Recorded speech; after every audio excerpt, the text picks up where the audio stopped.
It's Mahia May.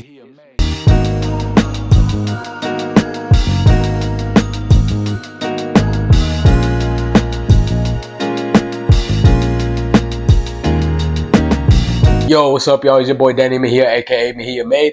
Today, I'm gonna show y'all how I made this luxurious boom bap type beat for Larry June. So let's get into it. All right, y'all. So let's start digging into the breakdown. The first thing we're gonna break down are the drums. First thing we have is this kick pattern over here.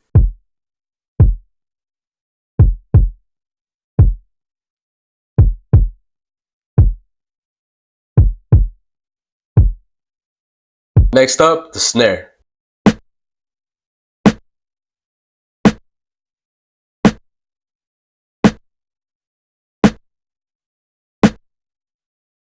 And as y'all can tell, in order to get like a snare roll type of feel, I did lower the velocity on this second snare over here. Next up, it was time to add the hi-hats. I found this hi-hat loop over here, but I decided to chop it. So let's listen to what it originally sounds like.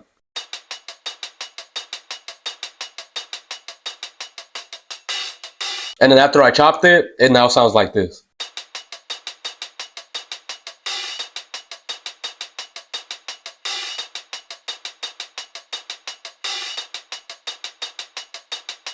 So let's listen to what we have so far, which is the kick, snare, and hi-hat loop.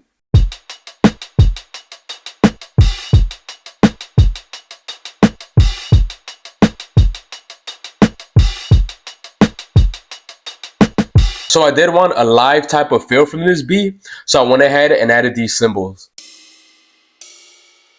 And then again, as you guys can see, for the first cymbal, I did lower the velocity just to make it a little bit more different. Now for the drums, I did want to saturate them just a little bit. So I went ahead and added these two plugins. Let's go ahead and start off with the first one. The first thing I did is add this G Master bus compressor. I put the attack at the highest setting and the release at the fastest setting. And this compressor is only doing about 2 decibels of compression. I just wanted to use this plugin to glue everything together. Next up, I did think the drums were a little dull sounding. So in order to add some top end, rather than going with like a parametric EQ and then just boosting the highs, I ended up going with this plugin by Soundtoys called Radiator. What I ended up doing instead is boosting this treble knob just a little bit. So let's go ahead and compare the before and after. This is the drums without the plugins.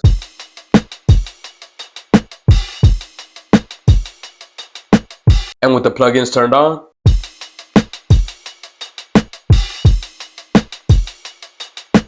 So as y'all can tell, these two plugins are not really doing too much, but I did like some of the character that they added to the drum. Next up, I wanted to add some texture to this beat. What I ended up doing is adding this lo-fi noise sample.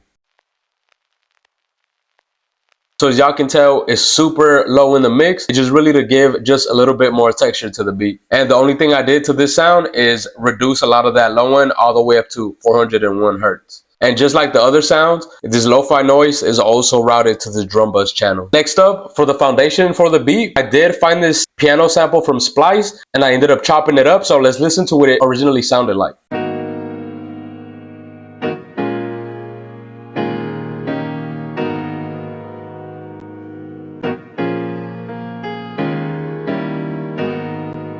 So one of the things I did to the sample, I raised up the key by 3 semitones. After I did that, I ended up chopping it and this is what I came up with.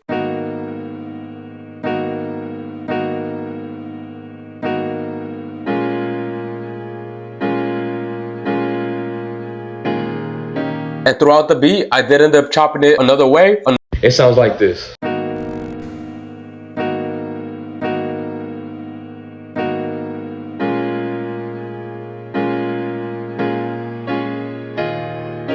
And that just so the beat didn't feel too repetitive. For the effects for this piano, I did want to keep it very simple. The only thing I added is this Tape Mellify plugin by Arturia. I used the Lo-Fi Quiver preset. So after I had added the piano sample, I knew it was time to lay out like a very funky, groovy bass line. So this is what I ended up coming up with.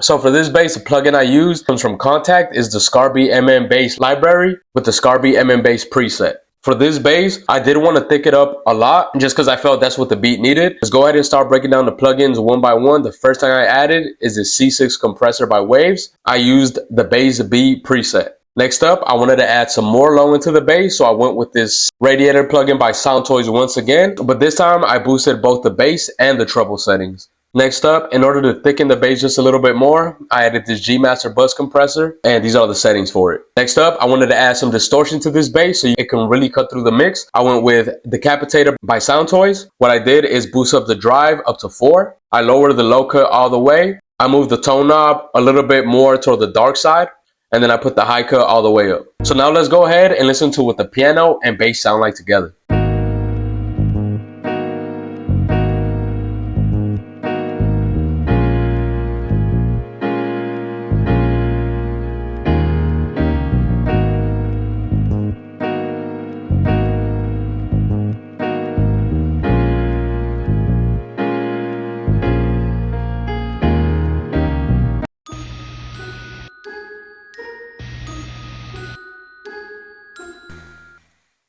And now for this beat, as I was making it, I did hear some vocals on it just because it just sounded so luxurious and rich.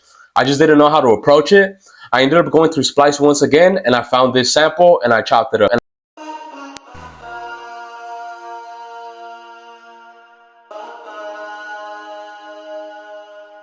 Just so we could hear it with the other instruments, they all sound like this together.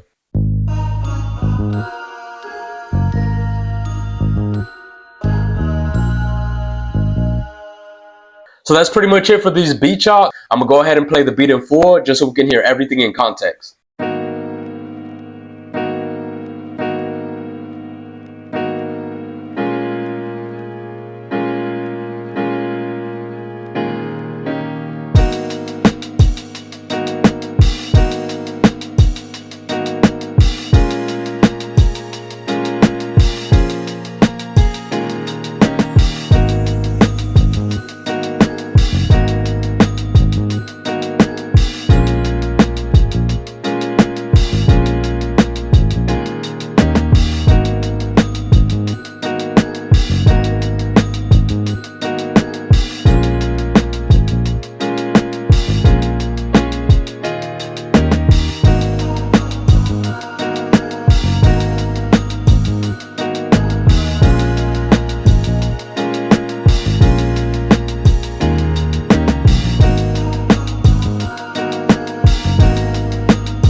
Alright y'all, so that was it for this week's beat breakdown video. If y'all gained any type of insight, please leave a like, please leave a comment. It's really going to help the channel grow. If y'all are new to the channel, I put out 4 videos a month. That's 2 beat breakdowns, just like I did today. I break down my own samples, and I also do sample flip challenges. So I'm going to catch y'all next week for a new video. Until then, stay blessed.